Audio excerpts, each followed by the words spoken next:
Property intermolecular force. Intermolecular force में क्या करोगे, देखो इंटरमोलिकुलर फोर्स ऑफ अमाइंस देखना है। अमाइंस में क्या होता है, RnH2। RnH2 में हम लोग का फंक्शनल ग्रुप क्या होता है, NH2। अगर NH2 में देखोगे तो एक N होता है और एक H। तो इसको ही देखते हैं, इसका नेचर क्या है, पोलर या नॉन पोलर। अगर इसके ऊपर चार्जेस आए तो पोलर, अगर नहीं आए तो नॉन पोलर। इसमें डिफरेंस देखो, इलेक्ट्रोनेगेटिविटी डिफरेंस है। Nitrogen is more electronegative than H। तो अगर ये N इलेक्ट्रोनेगेटिव है तो इसके ऊपर आएगा पार्शियल नेगेटिव और H के ऊपर आएगा पार्शियल पॉजिटिव। तो ये अमाइन के ऊपर दो पोल्स जनरेट हुए, मतलब ये मॉलिक्यूल हुआ पोलर। ठीक है, तो अमाइंस का नेचर क्या होता है, पोलर। अभी दूसरा, इसमें primary amine, secondary amine, tertiary amine, ये किया था। If N is attached to one alkyl group primary, N attached to two alkyl group secondary, N attached to three alkyl group tertiary, ये तो पता है। अभी इनमें देखना है इंटरमोलिकुलर फोर्सेस किसमें क्या क्या होगा। हम लोगों ने स्टेट्स ऑफ मैटर में 5 इंटरमोलिकुलर फोर्सेस किए थे। एक था डाइपोल डाइपोल, दूसरा था डाइपोल इंड्यूस्ड डाइपोल, तीसरा ion dipole, fourth hydrogen bonding और फिफ्थ लंडन डिस्पर्शन फोर्स। तो ये 5 फोर्सेस थे। प्राइमरी अमाइन, तो उसमें से ये प्राइमरी अमाइन और सेकेंडरी अमाइन दिखाएगा हाइड्रोजन बॉन्डिंग। हाइड्रोजन बॉन्डिंग आता कसं, अगर मैंने अमाइंस लिया, एक ग्लास में सिर्फ अमाइंस का सॉल्यूशन लिया, ठीक है, तो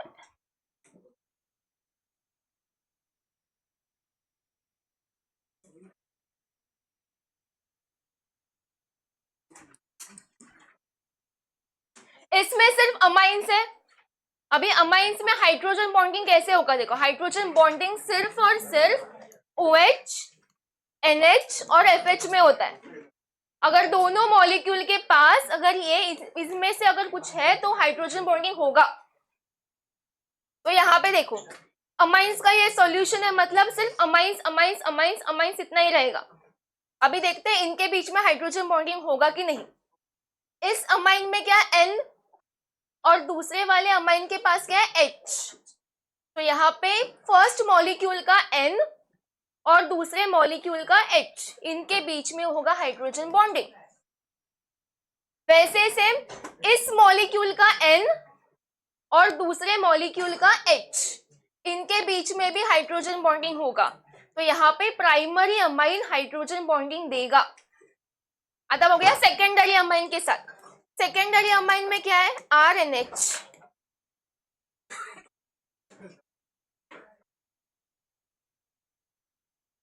बघा एक सॉल्यूशन है, इसमें मैंने लिया सेकेंडरी अमाइन।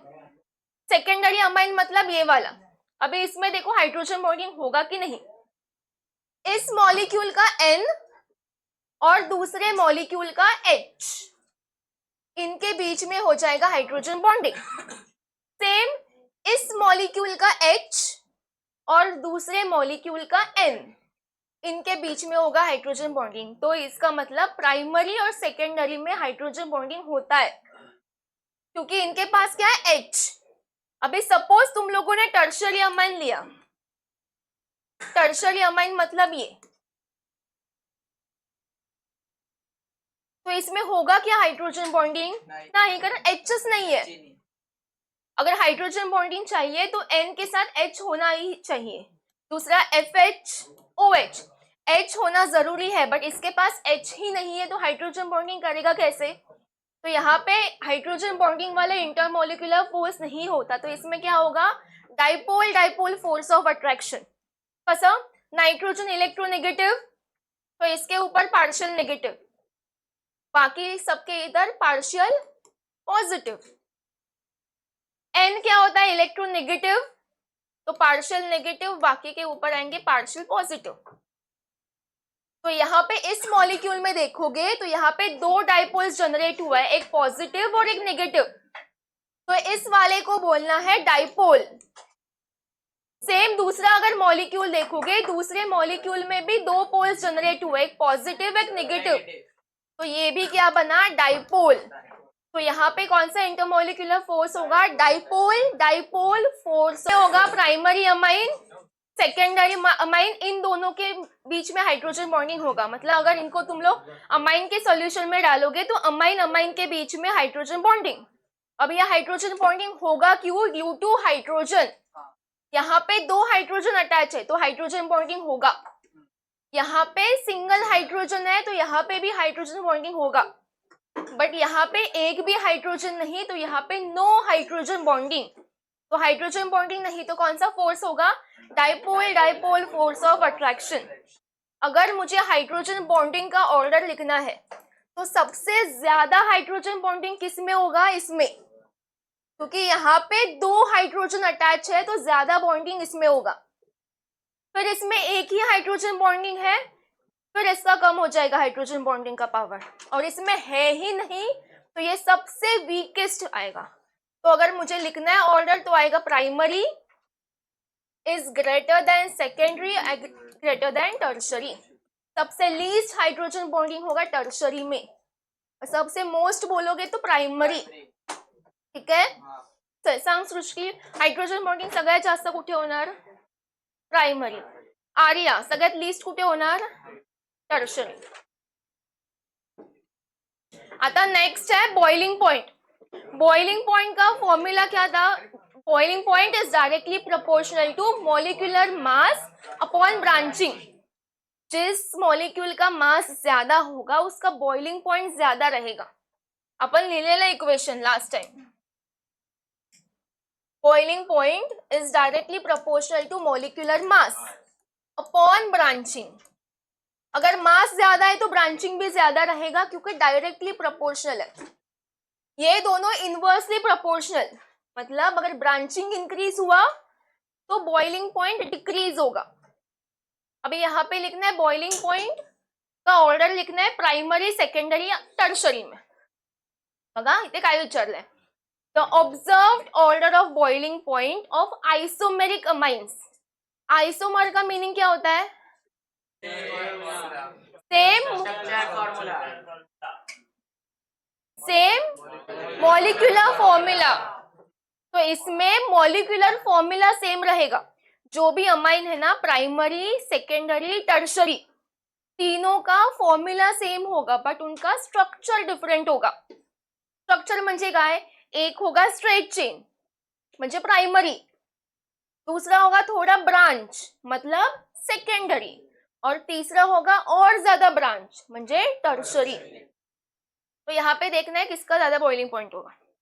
बघा सबका मॉलिक्यूलर फॉर्मूला सेम है. मॉलिक्यूलर फॉर्मूला सेम मतलब उसका मास सेम. तो ये गए, इसके हिसाब से तुम लोग नहीं बता सकते. तो अभी क्या देखोगे? ब्रांचिंग. तो मुझे बताओ सबसे ज्यादा ब्रांचिंग किसमें है? हाँ, इनमें सबसे ज्यादा ब्रांचिंग किसमें दिया है? टर्शरी. अगर इसमें ज्यादा ब्रांचिंग है तो बॉइलिंग पॉइंट इसमें सबसे कम रहेगा, कारण इनवर्सली प्रोपोर्शनल है. Branching is inversely proportional to boiling point. जिसमें ब्रांचिंग ज्यादा होगा उसका बॉइलिंग पॉइंट कम, और जिसमें ब्रांचिंग सबसे कम होगा उसका बॉइलिंग पॉइंट ज्यादा. तो सबसे कम ब्रांचिंग इसमें, तो इसका सबसे ज्यादा बॉइलिंग पॉइंट. फिर आएगा 1 ग्रेटर देन 2 ग्रेटर देन 3.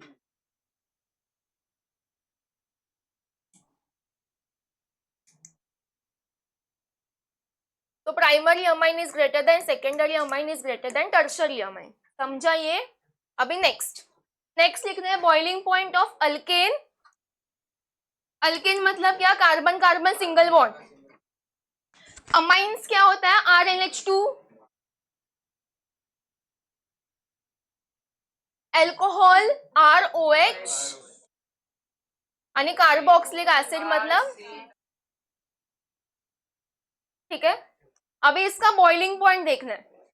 अभी ये किसके बेसिस पे बताओगे? डिसॉल्व वाला, सोल्यूबल इनसोल्यूबल. पहले अगर सपोज एग्जांपल देती हूं मैं अल्कोहल का. अगर अल्कोहल तुम लोग पानी में ऐड करोगे तो वो डिसॉल्व होगा. अभी वो डिसॉल्व क्यों हुआ? क्योंकि इनके बीच में हाइड्रोजन बॉन्डिंग हुआ था. अगर हाइड्रोजन बॉन्डिंग हुआ तो ही वो पानी में डिसॉल्व होगा. आता समझा? ठीक है, इसमें लिए अल्कोहल डिसॉल्व हुआ मतलब इसमें क्या हुआ है? Hydrogen bonding. तो इसका मतलब क्या, जिसमें ज्यादा हाइड्रोजन बॉन्डिंग होगा उसका बॉइलिंग पॉइंट इंक्रीज होगा। जिसमें हाइड्रोजन बॉन्डिंग ज्यादा रहेगा उसका बॉइलिंग पॉइंट इंक्रीज होगा। तो मुझे बताओ कॉमन सेंस लगा के, हाइड्रोजन बॉन्डिंग मी सांगते, हाइड्रोजन बॉन्डिंग किसमें होता है, OH, NH और FH, इन तीनों में ही सिर्फ होता है। ठीक है, तो अल्केन में आएगा OH, NH, FH, इसमें वैसा कुछ भी नहीं है। मतलब इसमें हाइड्रोजन बॉन्डिंग होगा क्या, अगर हाइड्रोजन बॉन्डिंग नहीं होगा मतलब ये पानी में डिसॉल्व होगा नहीं। तो ये सबसे लिस्ट होगा इसका बॉइलिंग पॉइंट, ये सबसे लास्ट आता है तिघांमध्ये। अब मुझे कॉमन सेंस लगा के बताओ कि तीनों में सबसे ज्यादा हाइड्रोजन बॉन्डिंग किसमें होगा।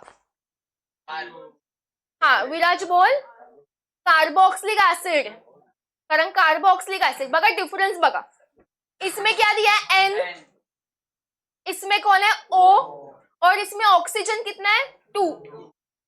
तो मुझे बताओ सबसे ज्यादा इलेक्ट्रोनेगेटिव एटम कौन असतो, ऑक्सीजन की नाइट्रोजन, ऑक्सीजन। अगर ऑक्सीजन सबसे ज्यादा इलेक्ट्रोनेगेटिव है तो उसी के पास पावर है हाइड्रोजन बॉन्डिंग जल्दी करने का। तो हम लोग के पास 2 ऑक्सीजन वाले मेंबर्स है, ये और ये, इन दोनों में से सबसे ज्यादा किसी एक का रहेगा।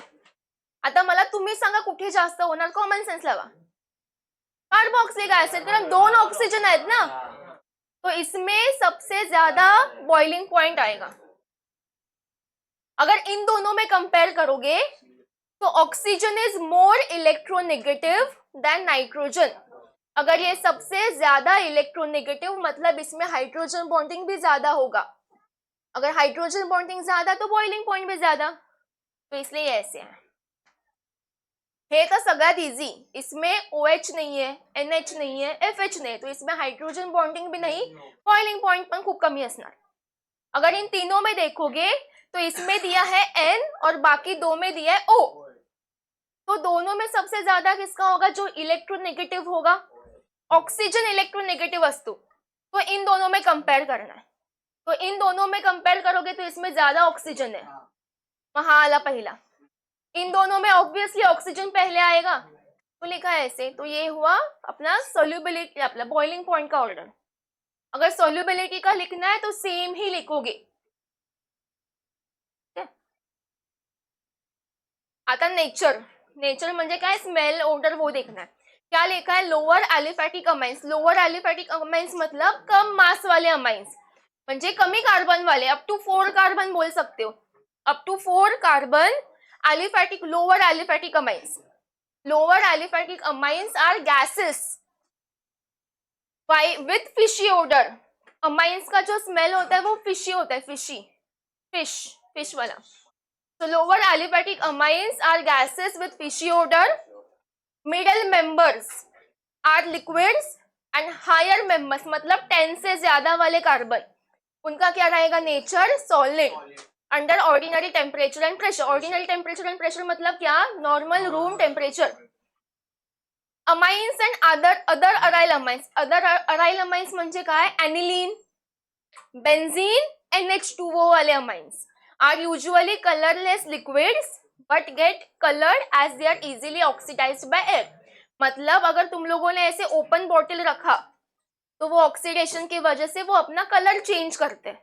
बघितले असेल ना केमिकल्स काय काय खराब झालेले असतात, मतलब कलरलेस होता है सोल्यूशन बट वो ऑक्सीडेशन की वजह से उनका कलर चेंज होता है, पेल कलर होता है, पेल येलो वगैरह, तो वो ऑक्सीडेशन की वजह से होता है। ये बॉटल क्लोज रखने का होता है केमिकल्स का।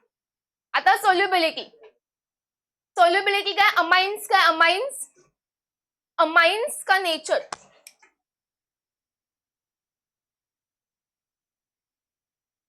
NH2, अगर मैंने इसको पानी में डाला, H2O में डाला, मग सांगा मला सोल्युबल होईल का।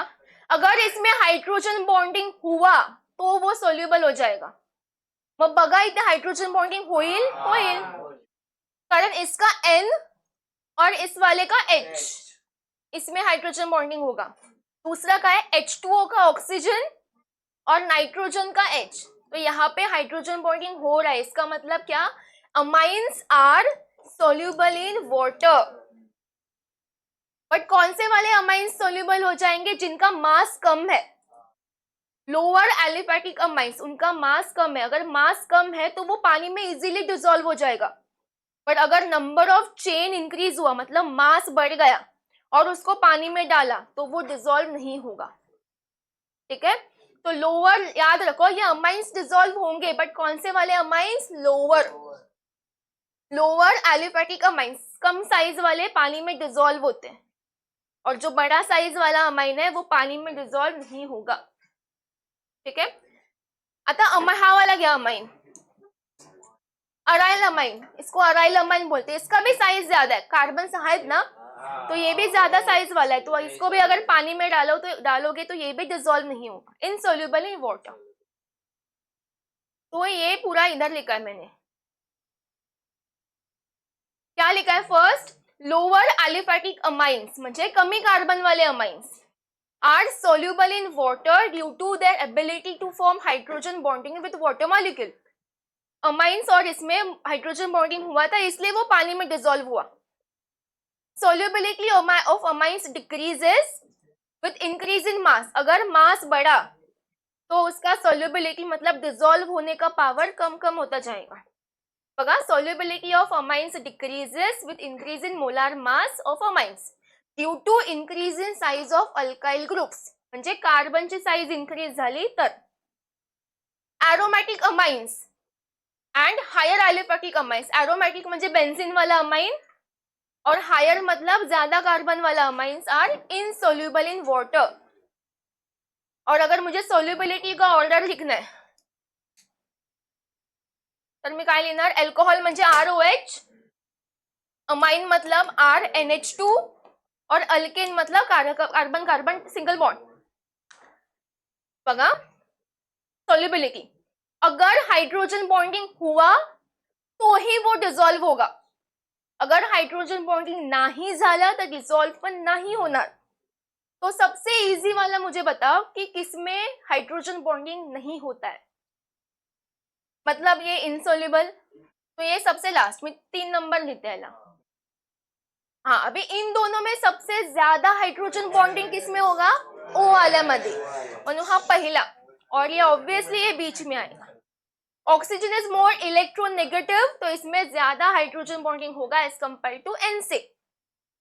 ठीक है, हाइड्रोजन बॉन्डिंग और सोल्युबिलिटी का ऑर्डर सेम ही रहेगा। आता बेसिसिटी ऑफ अमाइन्स, हम लोग को पता है amines are basic in nature. ये अमाइन है, अमाइन का नेचर बेसिक होता है। बेसिक क्यों? क्योंकि नाइट्रोजन के ऊपर लोन पेयर है, तो ये लोन पेयर से अपना इलेक्ट्रॉन डोनेट कर सकता है। तो those species who donate their electron pair they are called as bases. But यहाँ पे 2 थियोरी है, उन्होंने बेसिसिटी को एक्सप्लेन किया है। तो फर्स्ट थियोरी का है लुविस थियोरी। लुविस क्या बोलता है? देखो, amines are bases because they can share a lone pair of electrons. बघा थियोरी है, बघा रिएक्शन देखो। मुझे बताओ ये अमाइन कौन सा है? Primary, secondary, tertiary? बघा व्यवस्थित, टर्शरी, क्योंकि 3 अल्काइल ग्रुप अटैच है। Me3 है ना, Me म्हणजे मिथाइल, टर्शरी अमाइन। इसके पास लोन पेयर है। BF3 के पास एम्प्टी ऑर्बिटल होता है, माहिती ना, इलेक्ट्रॉन डेफिशिएंट होता है, तो इसके पास इलेक्ट्रॉन्स नहीं है। तर मला सांगा इथे कोण कोणाला इलेक्ट्रॉन्स देणार? Me नाही तो N है, तो N के पास इलेक्ट्रॉन्स है, इसके पास कुछ नहीं है, तो कौन किसको इलेक्ट्रॉन देगा? अबे इसके पास कुछ नहीं मतलब N अपना इलेक्ट्रॉन देगा, मतलब उसके साथ शेयर करेगा। तो लुविस क्या बोलता है? जो स्पीशीज अपना इलेक्ट्रॉन शेयर करेगा इलेक्ट्रॉन डेफिशिएंट एटम को, उस स्पीशीज को बोलना है बेस। आता समजा हा आपला नाइट्रोजन आहे, इसके पास लोन पेयर है, ये रिच है, इलेक्ट्रॉन रिच, और ये है अपना डेफिशिएंट, इसके पास कुछ इलेक्ट्रॉन्स नहीं है, तो ये क्या करेगा? अपना इलेक्ट्रॉन इसको शेयर, इसके साथ शेयर करेगा। तो लुविस क्या बोलता है? जो स्पीशीज अपना इलेक्ट्रॉन शेयर करता है वो होता है बेस। मग इथे बेस कोण झाला? एन एन एन, तो ये अपना बेस हुआ. ये पढ़ो पहले, क्या लिखा है? Amines are bases because they can share a lone pair of electrons और nitrogen atom with an electron deficient species. Electron deficient कौन रहते हैं? BF3. तो ये लुईस वाला था. दूसरा है ब्रॉन्स्टेड थियरी. हे केलं असेल ना आयोनिक इक्विलिब्रियम मध्ये.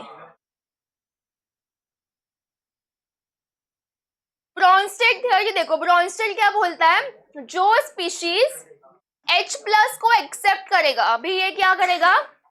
अगर उसको H+ दिखा तो ये एक्सेप्ट करेगा. अगर इसने H+ को एक्सेप्ट किया तो ये हुआ बेस. ये किसने बोला? ब्रॉन्स्टेड ने. लुईस ने क्या बोला? शेयरिंग वाला. जो शेयर करेगा वो बेस होगा. बट ब्रॉन्स्टेड ने क्या बोला? जो H+ को एक्सेप्ट करेगा वो बेस. बघा हा टर्शरी अमाइन.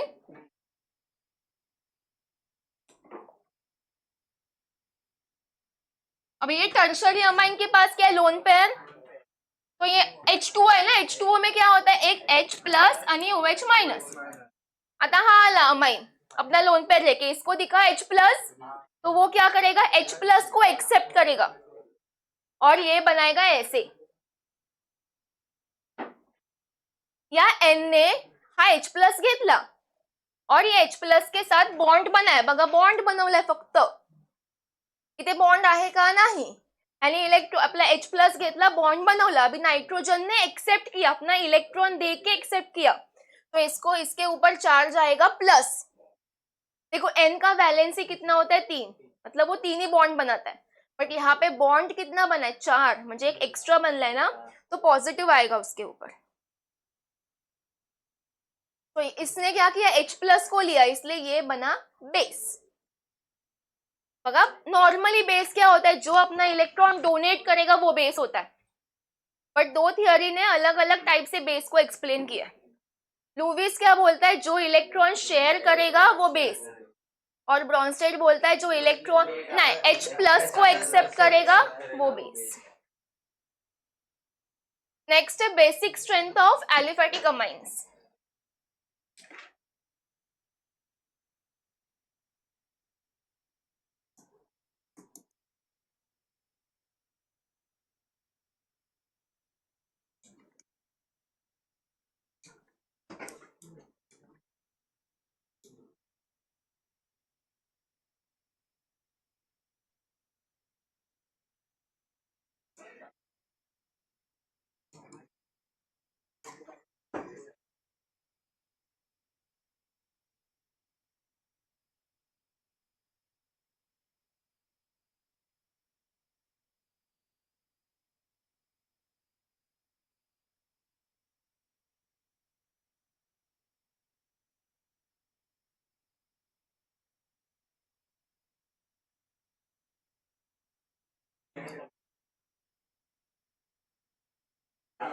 अमाइन मतलब RNH2. अगर N से एक R अटैच है तो प्राइमरी, अगर N के साथ 2 R अटैच है तो सेकेंडरी, आणि N ला जर 3 टर्शरी. तो यहाँ पे मुझे बेसिक स्ट्रेंथ का ऑर्डर लिखना है. देखो basic strength is directly proportional to donating groups. Basic strength is directly proportional to donating groups. Donating group म्हणजे काय? जो इलेक्ट्रॉन देंगे. म्हणजे R. जिसमें भी अल्काइल ग्रुप ज्यादा रहेगा वो ज्यादा बेसिक. अभी मुझे बताओ इसमें ज्यादा अल्काइल ग्रुप्स कुठे आहेत? इथे टर्शरी. तो अगर इसके हिसाब से जाओगे तो इसमें ज्यादा अल्काइल ग्रुप से तो वो बेसिक. फिर कम होगा, ये बेसिसिटी इसका कम होगा. इसमें तो अल्काइल ग्रुप ही नहीं है तो इसका बेसिक स्ट्रेंथ सबसे कम. हेलो बघा हम लोग ओवरऑल ऐसे बोलते हैं कि बेसिक कौन होगा? जिसके ऊपर ज्यादा अल्काइल ग्रुप्स. अल्काइल ग्रुप्स का काम क्या होता है? इलेक्ट्रॉन डोनेट करना. तो जिसके ऊपर ज्यादा अल्काइल ग्रुप्स वो करेंगे ज्यादा ज्यादा डोनेशन और उसका बेसिसिटी इंक्रीज होगा. बट अमाइंस के केस में ये ऐसे ऑर्डर नहीं होगा. सिर्फ अमाइंस के केस में तुम्हाला काय करायचं माहिती आहे? ये जो लास्ट वाला है ना, लास्ट वाला साइन वो चेंज करना है. ते सांगते. इथे बघा सिद्धेश, बेसिक हम लोग ओवरऑल बेसिक ऑर्डर ऐसे लिखते जैसे पहले लिखा था, बट सिर्फ और सिर्फ अमाइंस के केस में ये वाला उल्टा लिखना है, वो याद रखो. अभी इसके हिसाब से बताओ मोस्ट बेसिक कौन है इसके हिसाब से, तो याद रखो secondary amine is most basic. गलती से भी टर्शरी अमाइन मत लिखो.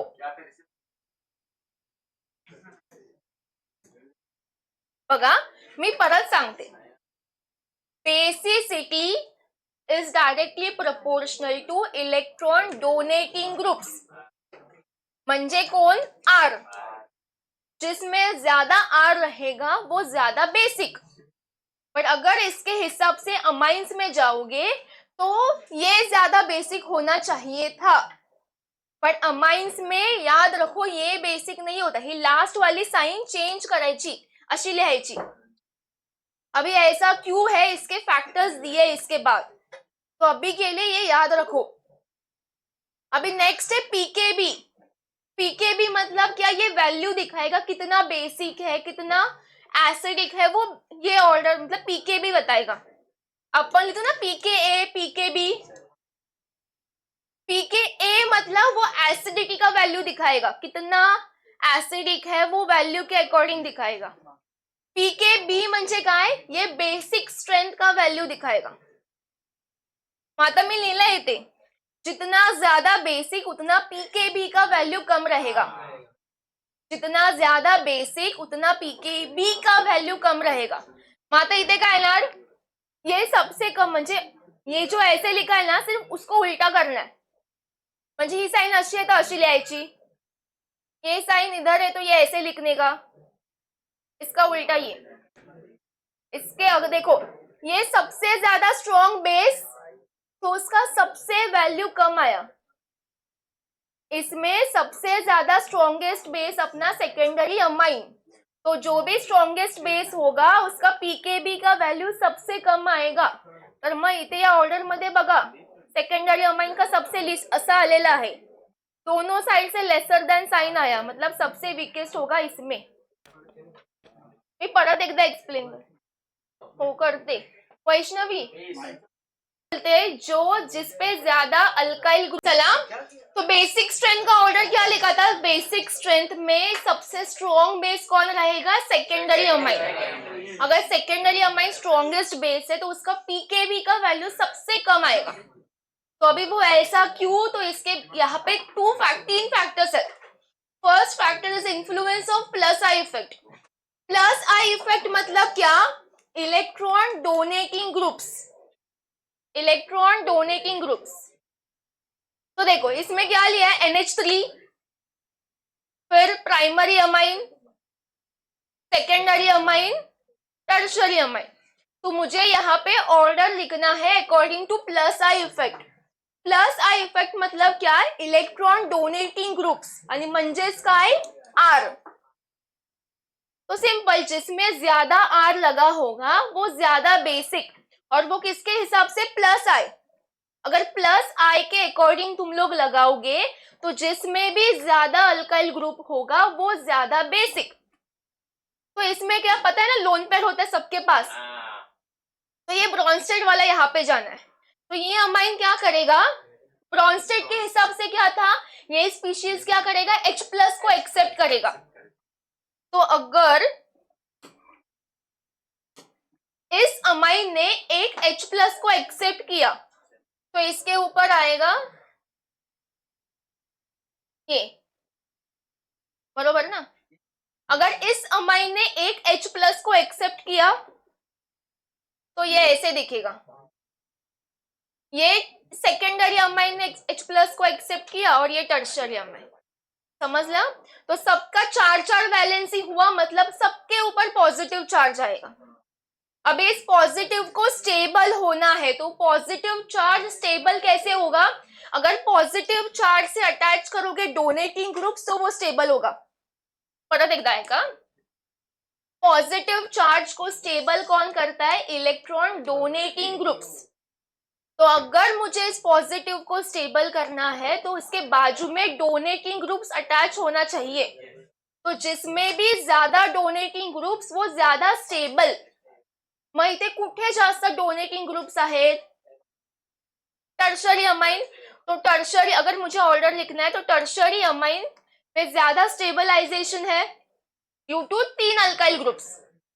यहाँ पे टोटल कितना है? 2 अल्काइल ग्रुप्स, तो थोड़ा कम हो जाएगा। इसमें 1 अल्काइल ग्रुप और इसमें है ही नहीं, मैं अशी येणार।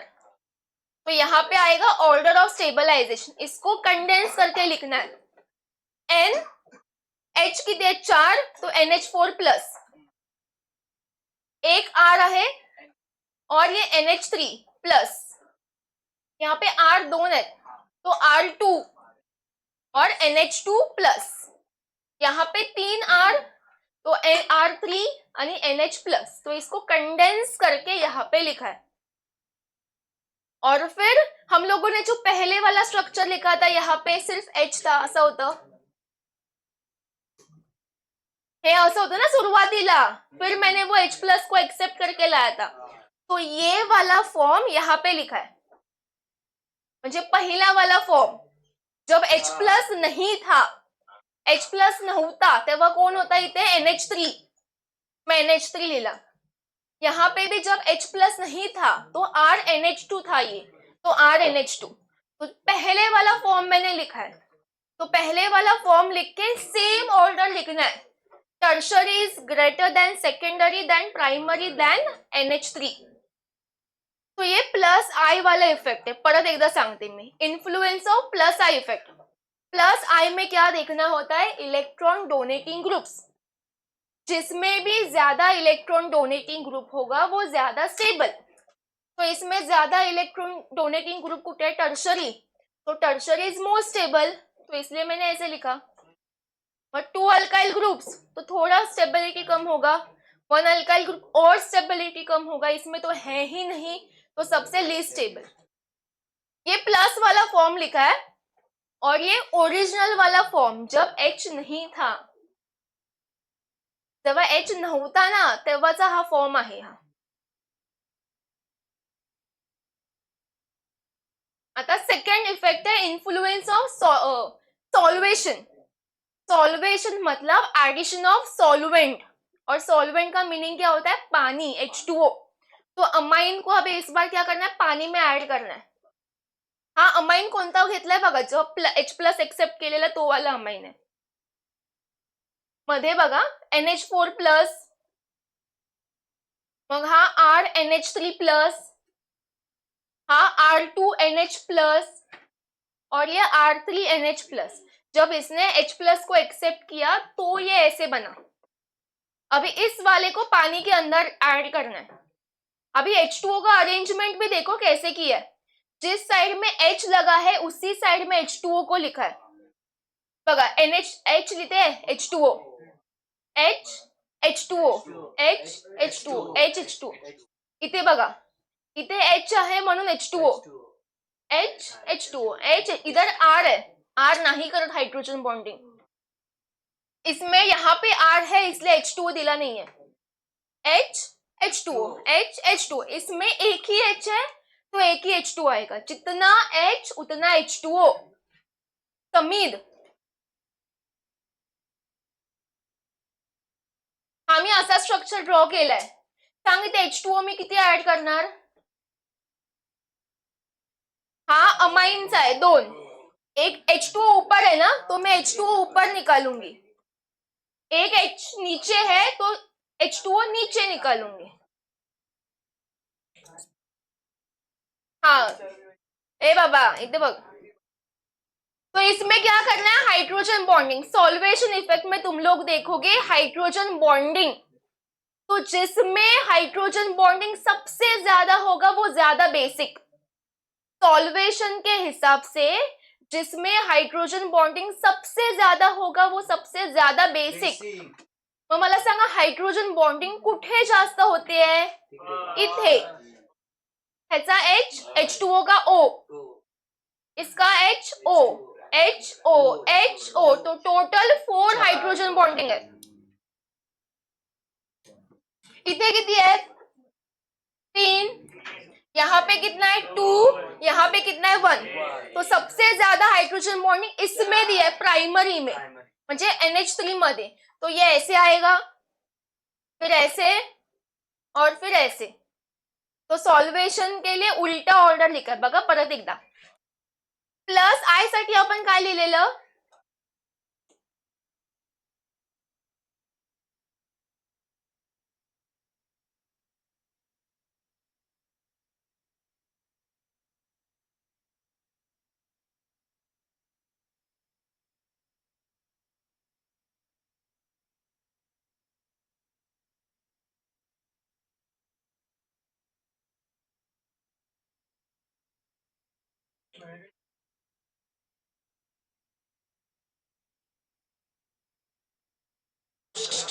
इधर बघा प्लस आई में क्या किया था, इलेक्ट्रॉन डोनेटिंग ग्रुप देखा था।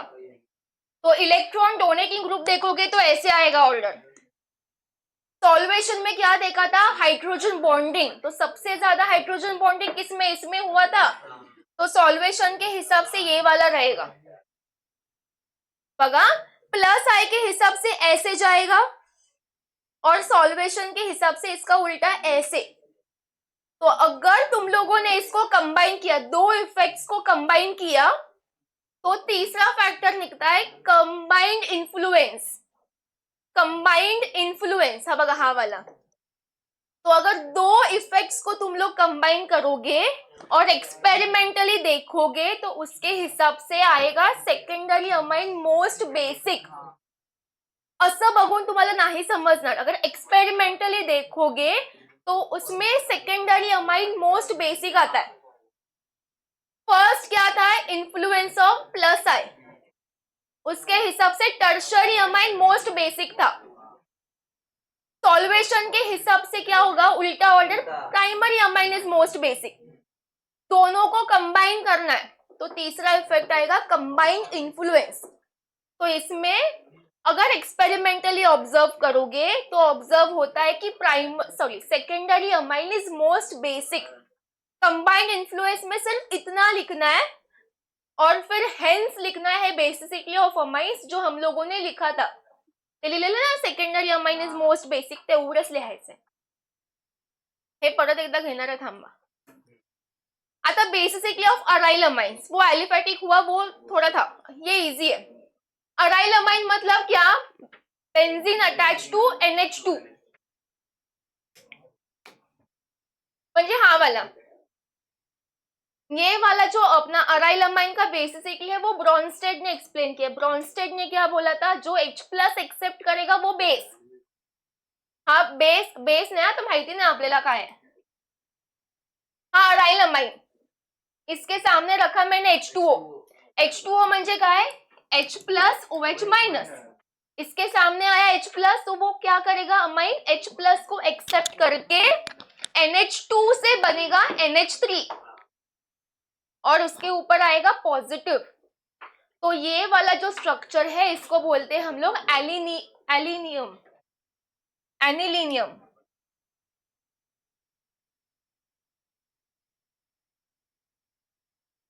Anilinium ion, anilinium. ये एनिलीन, अगर एनिलीन ने H+ को एक्सेप्ट किया तो वो बनेगा एनिलीनियम आयन। हम लोग बोलते ना अमोनियम पॉजिटिव वाला, तसा एनिलीन के ऊपर पॉजिटिव एनिलीनियम।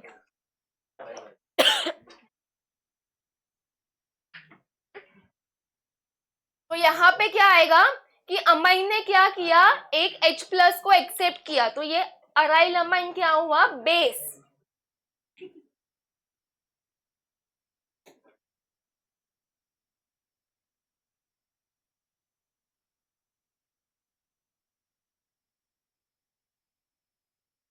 अगर सपोज मुझे ये करना है, कंपेयर करना है अपने एलिफेटिक अमाइन और एरोमेटिक अमाइन में, अगर मुझे कंपेयर करना है तो मुझे बताओ कि सबसे ज्यादा बेसिक कौन होगा, अगर मुझे दोनों में कंपेयर करना है तो का? हाँ वो बता क्यों, हाय कमी है। देखो इसमें मुझे बताना है कि ज्यादा बेसिक कौन होगा। बेस मतलब क्या, जो इलेक्ट्रॉन इजीली देता है, ठीक है। तो मुझे बता इसमें से जल्दी इलेक्ट्रॉन डोनेट कौन करेगा? हाथ का हाते सांगा, हा का नाही करणार, हा का नाही करणार? अरे आर, हाँ ते पण एक बोलू शकतोस, बट यहाँ पे ये जो लोन पेयर है ना वो रेजोनेंस में इन्वॉल्व हो जाएंगे। तो ये लोन पेयर बिजी है रेजोनेंस में, अवेलेबल नहीं है फॉर डोनेशन।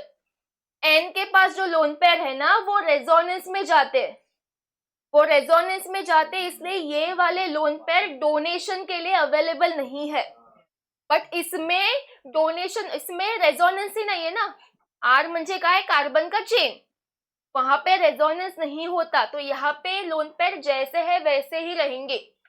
तो अगर कोई आया इलेक्ट्रॉन डेफिशिएंट तो वो उसको इजीली अपना इलेक्ट्रॉन दे सकता है। फिर से सुनो, एलिफेटिक अमाइन, एरोमेटिक अमाइन, इसमें जो लोन पेयर है वो रेजोनेंस में जाते, बिजी हो जाते नीचे, तो यहाँ पे लोन पेयर बचेंगे नहीं, तो यहाँ पे डोनेशन भी नहीं होगा। बट इस वाले में ये लोन पेयर रेजोनेंस में नहीं जाएंगे, जिधर है उधर ही रहेंगे। तो अगर कोई डेफिशिएंट एटम आया तो अपना इलेक्ट्रॉन ये इजीली दे सकता है। तो सबसे ज्यादा बेसिक कौन रहेगा, एलिफेटिक के एरोमेटिक? एलिफेटिक। याद रखो, aliphatic amines are most basic than aromatic amines. क्यों? क्योंकि यहाँ पे जो लोन पेयर है वो डोनेशन के लिए अवेलेबल नहीं है ड्यू टू रेजोनेंस, यहाँ पे रेजोनेंस नहीं होता। आता हे समजलं कसं ते? आता मला सांगा, या दोघांमधून इन दोनों में से ज्यादा स्टेबल कौन रहेगा? ज्यादा, हाँ बेसिक कौन असणार सांगा या दोघांमधून? हाँ क्यों?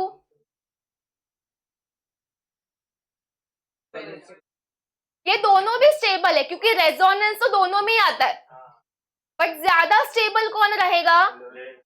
हाँ वाला, क्योंकि ये ऐसे होगा ना, इस वाले में क्या होता है, इसी में ही हो जाएगा अपना रेजोनेंस। भाई इसमें यहां से स्टार्ट होता है रेजोनेंस, तो अगर इन दोनों को कंपेयर करोगे तो ये ज्यादा रेजोनेंस स्टेबलाइज्ड है एज कंपेयर टू इससे।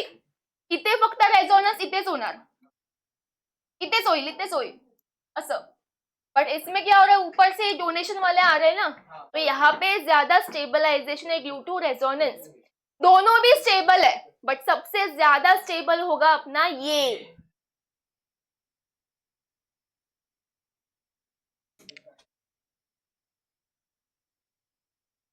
जो एक्सप्लेन किया था वही दिया है, और इसका रेजोनेंस स्ट्रक्चर दिया है एनिलीनियम आयन का। रेजोनेंस हा इथे गेला की इथे बॉन्ड येणार, ये रेजोनेंस स्ट्रक्चर है एनिलीनियम का। देखो एनिलीनियम आयन कितना रेजोनेटिंग स्ट्रक्चर्स बनाएंगे? 2। आपोआप झालं हे असं। बेंजीन का कैसे होता है वैसे ही सेम, ये इधर आया तो इधर सिंगल बॉन्ड की जगह पे डबल। कहना होता है।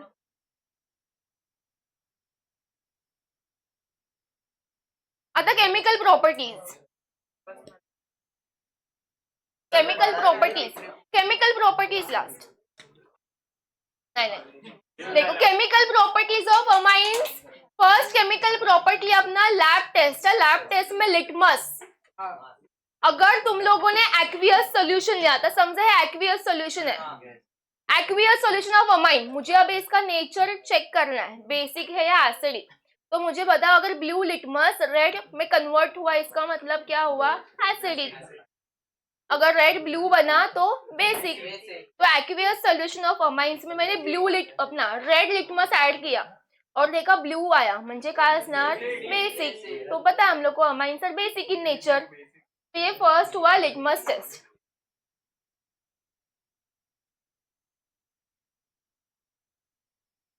दूसरा reaction with HCl and NaOH।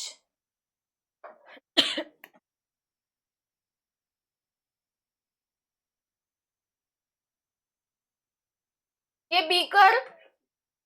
Beaker में तुम लोगों ने ऐड किया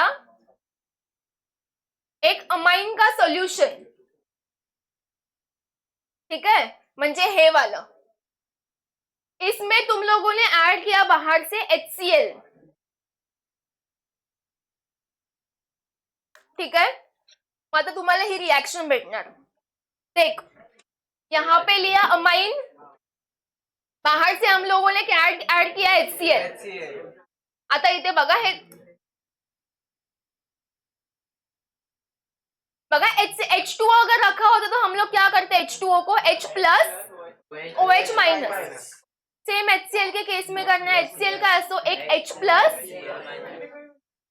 आता बघा अमोनिया है, अमोनिया को दिखा H प्लस, एक्सेप्ट करेगा और बनाएगा ये. N ने एक H घेतला तर तो बनला NH और पॉजिटिव आया, और Cl के साथ कोई बॉन्ड बनाने नहीं आया तो Cl बाहर की तरफ रहेगा. तो अभी इसके ऊपर क्या है, इस सॉल्यूशन के ऊपर क्या, एक पॉजिटिव और एक नेगेटिव, मतलब ये बना सॉल्ट. इथे बघा मैंने अमाइंस में HCl डाला तो मुझे एक सॉल्ट मिलेगा. अभी वो सॉल्ट से फिर से मुझे वापस अमाइन बनाना है तो मैं क्या ऐड करूंगी NaOH. परत बघा हा देखो बॉटल अमाइन सॉल्यूशन, इसमें मैंने ऐड किया HCl तो मुझे मिला सॉल्ट. ठीक है, एक सॉलिड फॉर्म ऐसे कुछ तो मिलेगा तो मुझे मिला सॉल्ट. ये वाला पूरा सॉल्ट है. अभी मुझे फिर से वापस अमोनिया वाला सॉल्यूशन बनाना है तो मैं इसके अंदर ऐड करूंगी NaOH, वो भी एक्सेस में. जब तुम लोग फिर से NaOH ऐड करोगे तो फिर से ये अपना अमाइन बन जाएगा. हे लॅब टेस्ट है, लॅब मध्ये तुम्ही करणार.